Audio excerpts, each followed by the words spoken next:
Hello friends, स्वागत है आप सबका मेरे यूट्यूब चैनल पर। आज की वीडियो में हम डिस्कस करेंगे बाज़ार की कार्यकुशलता क्या होती है और इसकी विशेषताएं क्या क्या है, यानी मार्केट सक्सेस क्या है, वो आज हम पढ़ेंगे। तो शुरू करते हैं। अर्थव्यवस्था में प्रवाह के लिए बाज़ार क्या है, ज़रूरी है।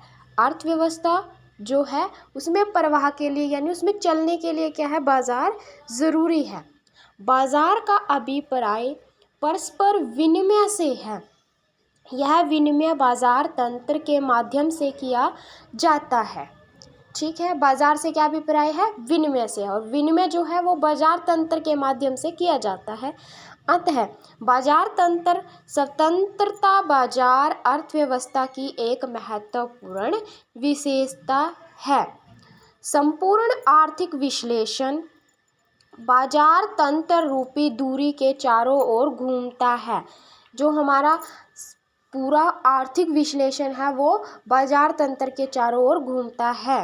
यह केवल उत्पादक या उपभोक्ता का ही मार्गदर्शन नहीं करता, बल्कि अर्थव्यवस्था को संगठित रखने में भी महत्वपूर्ण भूमिका निभाता है। बाजार तंत्र मांग व पूर्ति की शक्तियों के द्वारा कार्य करता है। जो बाजार है वो किसकी शक्तियों द्वारा काम करता है, मांग और पूर्ति की शक्तियों के द्वारा। प्रत्येक वस्तु या सेवा को बेचने या खरीदने के लिए बाजार में लाया जाता है, जहां क्रेता व विक्रेताओं के सम्मिलित प्रयासों से उनकी कीमत निर्धारित की जाती है। ठीक है, बाजार में क्या है, वस्तुएं या सेवाएं बेची या खरीदी जाती हैं, और जहां क्रेता और विक्रेता सम्मिलित प्रयासों से कीमत निर्धारित करते हैं। कीमत मांग व पूर्ति में संतुलन स्थापित करती है। बाजार के मुख्य अंग निम्न हैं। बाजार के अंग कौन कौन से हैं? नंबर 1 है मांग पक्ष, नंबर 2 है पूर्ति पक्ष, और नंबर 3 है साम्य। ठीक है, तो यानी कि बाजार के ये मुख्य 3 अंग हैं जिनसे बाजार चलता है। एक हो गया मांग पक्ष, दूसरा हो गया पूर्ति पक्ष, तीसरा हो गया साम्य। जब ये तीनों स्वतंत्र रूप से एक दूसरे की क्रिया प्रतिक्रिया में कार्य करते हैं तथा इनकी प्रतिक्रिया में किसी प्रकार की समस्या उत्पन्न नहीं हो, तो बाजार कुशलतापूर्वक कार्य करता है, जिसे बाजार सफलता कहते हैं। देखो, ये बाजार के 3 अंग हैं, मांग पक्ष, पूर्ति पक्ष और साम्य। जब ये तीनों जो अंग हैं एक दूसरे की क्रिया प्रतिक्रिया में कार्य करते हैं, इनके प्रतिक्रिया में किसी प्रकार की कोई भी समस्या उत्पन्न नहीं होती, तो ऐसी स्थिति में क्या है, बाजार कुशलतापूर्वक कार्य करता है, जिसे बाजार सफलता कहते हैं। अब हम देखेंगे criteria of success of market, यानी जो मार्केट सक्सेस है उसका क्राइटेरिया क्या है। बाजार की सफलता का अनुमान निम्न मापदंडों की सहायता से लगाया जाता है। तो इसमें फर्स्ट है ability to access the real need of society and satisfy them. तो बाजार व्यवस्था तब ही सफल कही जाती है जब इसके उत्पादन तथा निवेश का ढांचा समाज की वास्तविक आवश्यकताओं के अनुरूप हो, अर्थात मांग व पूर्ति के ढांचे विकृत न हों। समाज द्वारा सर्वप्रथम अनिवार्य आवश्यकताओं, सामाजिक वस्तुओं तथा मेरिट गुड्स की मांग की वस्तुएं उत्पन्न करनी चाहिए। ऐसा नहीं होना चाहिए कि एक तरफ तो समाज के कुछ वर्ग खाना व कपड़े जैसी आधारभूत आवश्यकताओं को पूरा न कर सके तथा दूसरी ओर कुछ लोग हानिकारक या व्यर्थ की विलासिता की वस्तुओं का उपभोग कर रहे हैं। ठीक है, तो इसका मतलब इसमें ये बताया गया है कि मतलब पहले जो आवश्यकता की हमारी वस्तुएं हैं उनको पूरा किया जाए, बाद में जो विलासिता की वस्तुएं हैं उन पर ध्यान दिया जाए। तो सेकंड पॉइंट है हमारा डिस्ट्रीब्यूशन जस्टिस।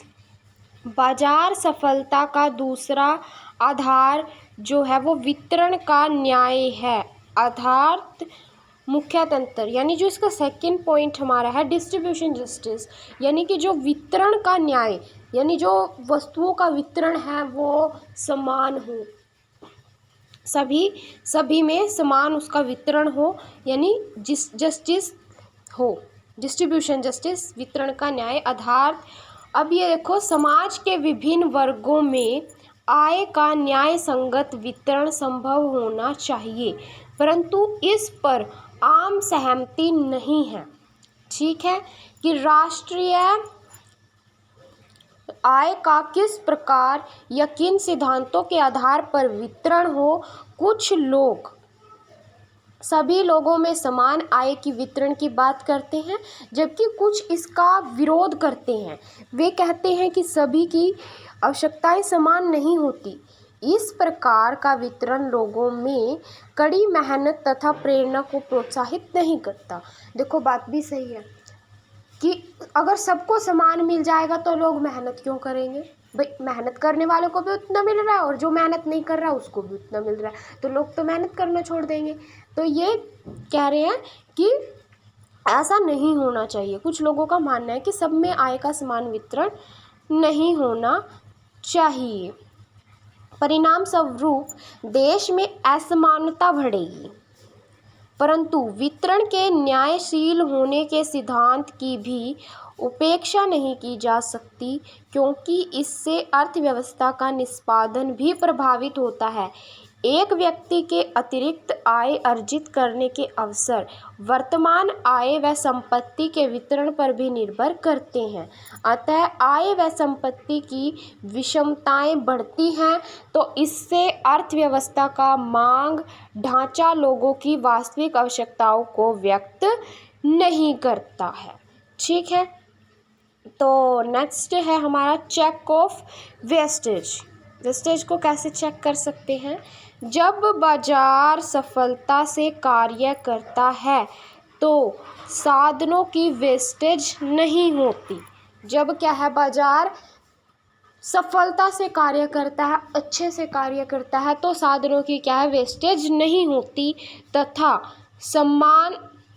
समाज को अनावश्यक लागतों व समय का जो भार है वो सहन नहीं करना पड़ता।